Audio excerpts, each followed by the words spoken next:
Good day, OA. My name is Lionel Garcia. I'm your VP of Sales and Agent Development, and I got to make sure I'm going live here. There it is. Perfect.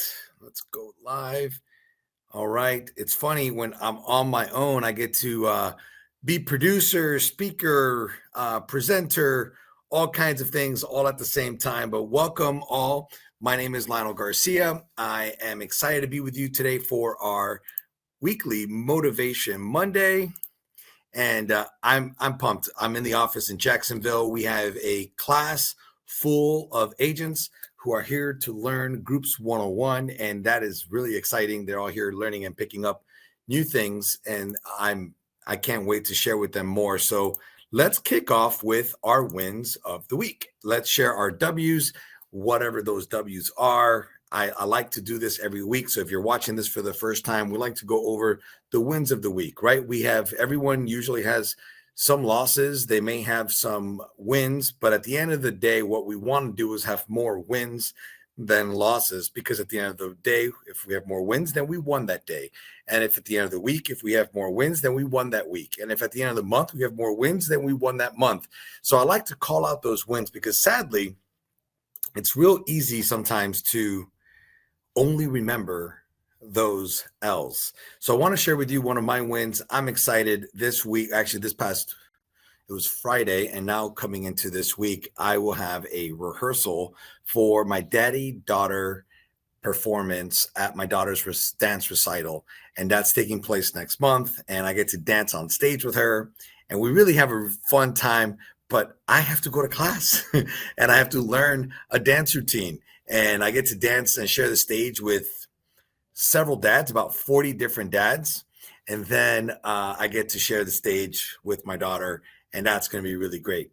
So I don't see any wins yet that any of you have posted, but when you watch the replay, feel free to chime in. What are your wins, right? Did you close a sale? Did your kid have a milestone or celebrate something? Did you finally get your kid into summer camp? Because if you didn't get them into summer camp, oh my goodness, you were going to be stuck with them all summer. You didn't want that to happen. So love to hear what your wins of the week are.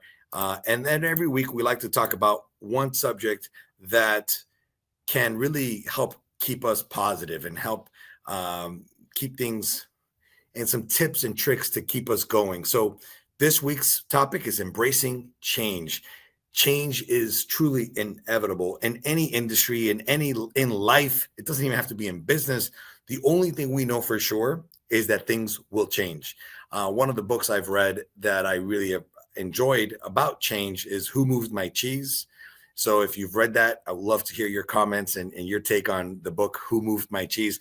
But it really helps explain why we need to be ready to embrace change. So what we're going to cover today is the importance of the adaptability of being adaptable in the travel industry, and how to embrace change positively. So number one, the importance of being adaptable in this industry is the fact that the dynamic conditions are changing sometimes daily. And you have to be in the know and stay connected with what the market conditions are, be it geopolitical, be it in a destination, be it economics. It can really change. We do have a comment here, so let's see what this comment is. Okay. So yeah, the question was about the Edge conference, and that's almost sold out here. So Darla, we're gonna have to take that offline. Okay. I'm sorry that I don't have information on what's going on with Edge. So you could email me directly. But the importance of adaptability in the industry is also the fact that technology continues to evolve.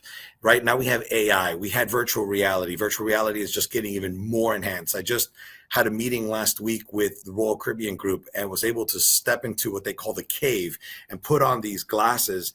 And essentially I stepped on board the new celebrity vessel that they have, and the space that they're calling the bazaar. Changing customer preferences. Now clients are looking for a more personalized experience. And so you got to be adaptable and be ready to change. And then crisis management. Oh my goodness, who can forget what took place in 2020 and how our industry completely got turned upside down.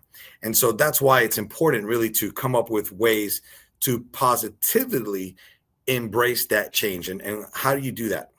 Well, you got to always be learning, right? Stay connected with the trade industry news, stay connected with your classes, stay up to date with your certifications. Maybe you like CLIA, be up to date with CLIA. Maybe you're taking courses with ASTA. Maybe you're looking to the travel associations groups and getting different certifications. Stay that way. Keep learning. Stay curious. Have open communication. This is so important, not only with yourselves, right, amongst friends and peers, but also extend that open communication with some of your supplier partners and make sure you ask them questions and let them ask you questions and have that dialogue, because that's how you're going to be able to stay ahead of the curve of these things that are coming, so you can embrace that change positively. And don't forget to continue to innovate and experiment. AI is here. It's not going anywhere. So if you haven't opened up ChatGPT yet, if you haven't started playing with Copilot, if you haven't experimented with all the things that are out there for you, if you haven't opened up Maggie, the Outside Agents AI assistant, then you're missing out. So don't forget to innovate and experiment. Even the cruise lines are doing this. Carnival just announced they're going ticketless for their shore excursions. So stay always ahead and innovate. And make sure that everything you do wraps around your customer. This is so important, because the customer is at the core. Because without the customer, we don't have a business. You don't have a business. We need the customer. And stay flexible. And don't forget to collaborate with others. And that's one of the things I really love about our Outside Agents neighborhood group, is how well our agents at Outside Agents connect with each other, ask each other questions, leverage each other's knowledge and experiences. But I wanted to share with you a story of a way that I thought maybe some of you remember this, how I successfully embraced the change. So during COVID in 2020, I figured out a way to reach all of you, wherever it is that you were. And I created a format called Sales Call at Home. And it was with my previous, one of my previous supplier partners. It was Azamara. And every Wednesday at 10 a.m., I did Sales Call at Home. And it was my way to connect with you where you were. And I was updating you on not just what was going on with Azamara, but what was going on with the industry. And for me to be able to update you, I also had to learn what all the updates were and what was going on. And that's how I was able to provide that information to all of you. And what was great is that at the end of all of this, I was ahead. And all of you remembered me and even gave me names like Mr. Azamara and whatever it was. But it was wonderful, because then when it was time to get started, those of you who stayed connected, you were better for it. And so I would ask you to continuously find ways to collaborate, be resilient and flexible, keep the customer at the center, innovate, experiment, try new things. Nothing hurts if you don't try it. Try it one time. It's okay. And the way you're going to succeed is, it's sad, but sometimes failing is the way to succeed. So fall down, get right back up and keep trying. And so with that, that's really why it's so important to be adaptable in our industry, important to embrace change positively. And every week I like to close with a quote of the day. And the quote of the day is from Seth Godin. He's an author of The Purple Cow. He is a marketing expert and an entrepreneur. And I kind of like this. Better waves make better surfers. Are you on the right beach? So what beach are you on? Are you on the easy beach where it's super flat, no waves? Can't be a surfer if it's still like the pool. So are you challenging yourself? What kind of surfboard are you using? What kind of surfer are you becoming? So I leave you with that question and that food for thought. And with all of that, thank you so much for attending this week's Motivation Monday. I can't wait to see you again next week, same time. It's going to be at 2 p.m. on Monday, 2 p.m. East on Monday. See you soon. Thanks.